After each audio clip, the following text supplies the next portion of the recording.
Ibu, sebelumnya saya Tiara izin untuk mewawancarai Ibu terkait sehubungan kan sekarang itu maksudnya terusus dalam anak-anak itu untuk bisa dibimbing terusus dalam penerapan jiwa-jiwa sosialnya gitu kan Ibu.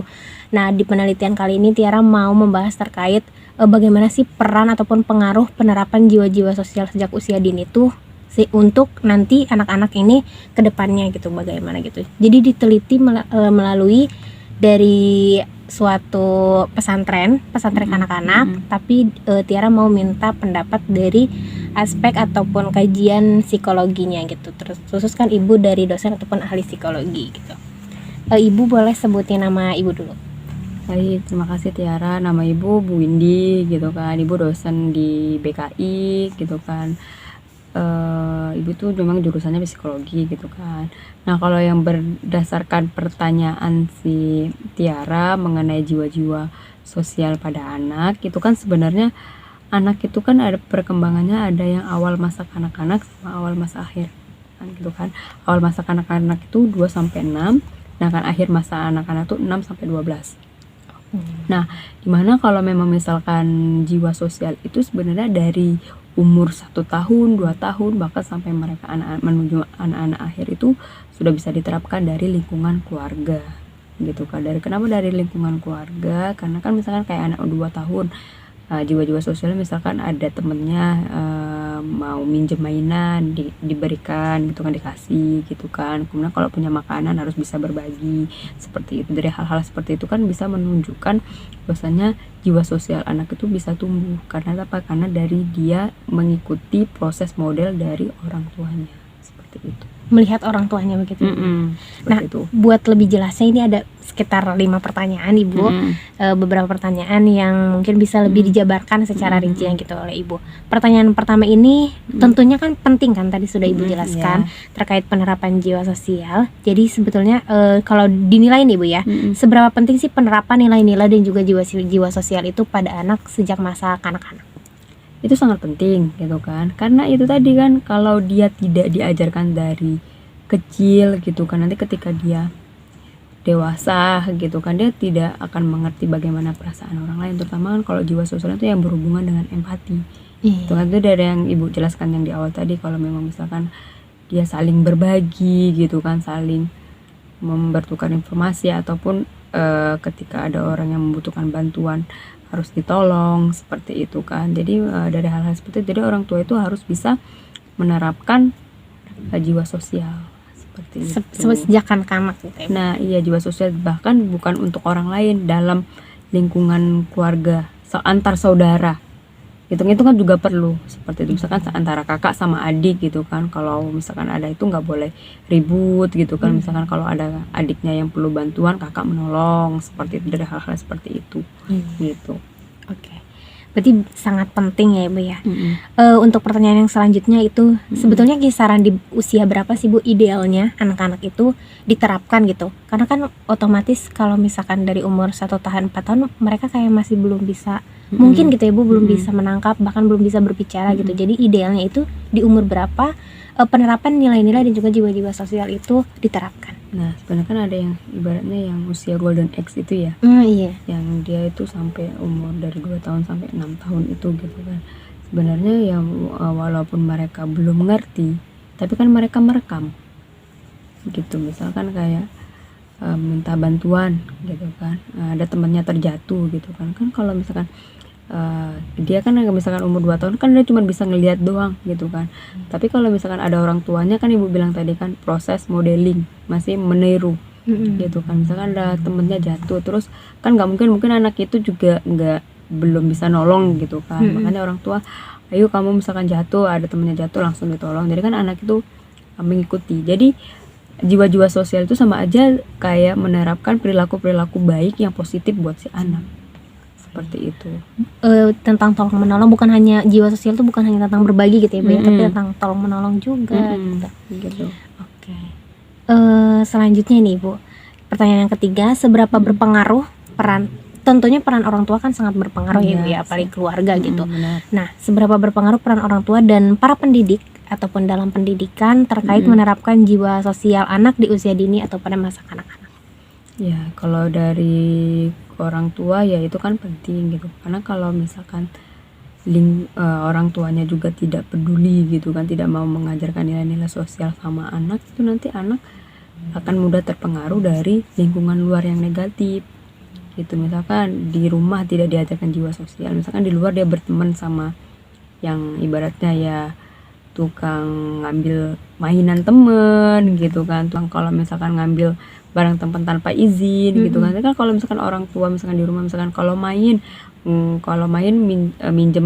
minjem mainan teman langsung dipulangin ya gitu kan. Kalau misalkan anak nggak dikasih kayak gitu kan dia main sama temennya, cuma kan dia pengen mainan itu terus kan dibawa pulang gitu kan, dibawa pulang aja gitu kan tanpa harus minta izin sama temennya. Jadi kan hal-hal yang seperti itu kadang yang nggak bisa dipungkirin gitu kan, hal-hal yang seperti itu. Terus kalau misalkan di lingkungan pendidikan ya, kalau kita lihat dari guru TK aja ataupun PAUD TK ataupun ya guru TK sampai SD gitu kan, mereka kan juga akan jiwa-jiwa sosialnya itu misalkan kalau langsung dilihatkan tentang video gitu kan, tentang bagaimana mereka misalkan caranya berdiskusi gitu kan, misalkan ada temennya mau pinjem pulpen atau apa dikasih enggak, seperti itu.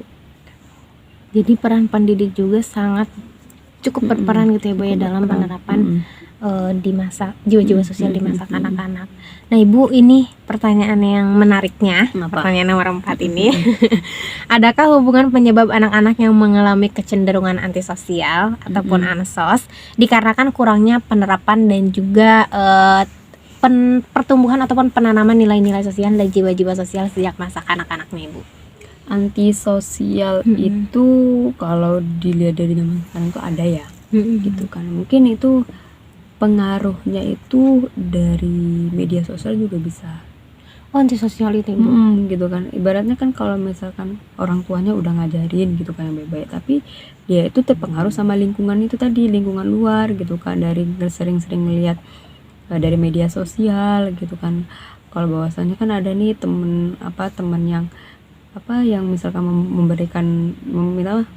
memberikan pertolongan, terus dia nggak mau ngebantu gitu kan, ataupun dengan cara misalkan sering-sering scroll media sosial gitu kan, bahwasannya tidak terlalu, dunia itu tidak perlu tidak terlalu penting gitu kan, maksudnya lingkungan sosial itu tidak terlalu penting. Makanya kan sekarang kebanyakan orang kalau misalkan ada temennya yang jatuh bukan malah ditolong kan, bahkan malah di videoin gitu kan, dibikin viral gitu kan. Makanya dari situ kan jiwa sosialnya itu kan juga udah hilang gitu. Bukannya kan kalau misalkan zaman dulu kan anak-anak itu misalkan ada temennya jatuh gitu kan dibantuin, bahkan kalau ada yang lagi main sepeda gitu kan sewaktu rantainya itu ya ini kalau putus ataupun ya, gimana gitu kan gitu dibantu gitu kan. Sekarang kan anak-anak kayak gitu kan udah jarang sedikit kan main handphone gitu kan, antara teman satu sama yang lain aja gitu kan, duduk bareng tapi saling nggak nyapa gitu, sibuk sama game masing-masing gitu kan. Makanya dari jiwa sosial seperti itu ya,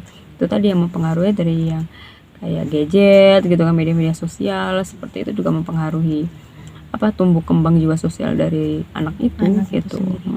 Tapi kalau kecenderungan waktu pertama kita interview kan kata Ibu kalau antisosial itu bukan penyakit mental ya Ibu ya? Bukan. Jadi penanaman atau pertumbuhan sejak dini itu maksudnya ya tidak mempengaruhi nantinya dia punya ansos atau enggak gitu, tapi lingkunganlah yang mempengaruhi antisosial itu gitu Ibu.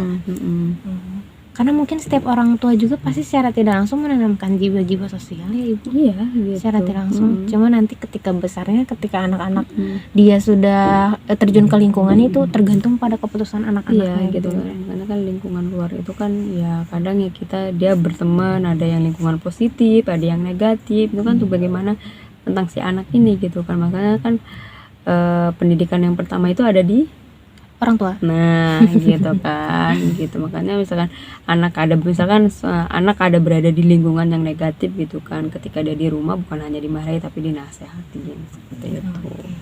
Kalau untuk antisosial sendiri secara psikologisnya definisi apa Ibu ya, umumnya gitu yang bisa dipahaminya kayak gimana sih Ibu sebetulnya antisosial itu gitu?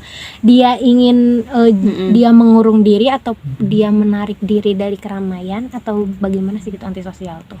Kalau antisosial sih kalau menurut ibu tuh ya dia yang nggak mau, dia tidak peduli dengan lingkungan sekitar itu, bukan ya itu tadi dia menarik diri gitu kan. Misalkan ada orang ada apa berkerumun gitu iya. kan, ataupun ada kelompok-kelompok dia lebih diam gitu kan, lebih nggak mau gabung gitu kan. Terus kalau misalkan ada yang perlu bantuan dia hanya apa ya, hanya sekedar say hello aja gitu kan. Kalau misalkan ada orang yang ini dianya malah minder. Tapi kalau dilihat dia secara berkelanjutan gitu ya, misalkan mindernya itu sampai nggak mau ketemu sama orang gitu kan, itu harus diwaspadain gitu kan.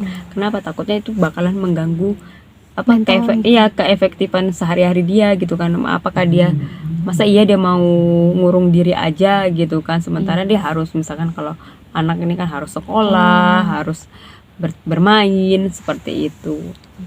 Antisosial itu lebih ke menarik diri, bukan Iya. kecenderungan. Tapi beda nggak sih Ibu sama introvert? Apa ada kesamaan? Introvert, kalau introvertnya sama antisosial, Introvert juga kan kayak dia gak suka keramaian. introvert kan juga walaupun nggak suka kalau introvert sih dia lebih nggak terbuka tentang permasalahannya. Lebih maksudnya menutup diri gitu ya. Menutup Kurang diri bisa bukan, terbuka terhadap menutup orang. diri misalkan kalau dia bahwasannya ada masalah tapi dia ya udahlah nggak usah diceritain, diem gitu. Gitu. Iya sih. Benar. Jadi tentu dua-duanya berbeda gitu ya Ibu. Meskipun dua-duanya ada di hampir sama karena kurang suka keramaian gitu ya Ibu ya. Oke. Nah Ibu, ini pertanyaan terakhir. Adakah cara awal atau termudah yang dapat dilakukan para orang tua ataupun para guru pendidik gitu ya Ibu untuk menerapkan nilai-nilai dan jiwa sosial pada anak di masa kanak-kanak? Ya, Hal termudah atau tersimpel gitu Ibu, apa gitu kira-kira? jiwa sosial ya mungkin langsung ini ya penerapannya ya, modeling misalkan kalau ya Ibu bilang tadi, misalkan kita langsung ngasih contoh gitu. Misalkan apa ya contohnya menurut Tiara, apa contohnya misalkan? Kayak misalkan mungkin sesimpel nolongin teman itu simpel kan Ibu. Iya. Misalkan kayak nolongin orang tua, mungkin nolongin orang tua lalu berbagi makanan sama Iya, temen gitu Ibu ya. seperti Berbagi itu. mainan gitu. Makanya kita kalau misalkan ada anak gitu rebutan mainan, jangan langsung dimarahin gitu kan. Kenapa? Karena kan kita bisa ngasih tahu yang baik gitu. Tapi ketika kita memberikan atau membentak anak dalam nada yang tinggi itu, dia marah, kayak nggak mau nurut jadinya. Dia malah kayak ngebrontak gitu. Malah membangkang lah istilahnya seperti itu.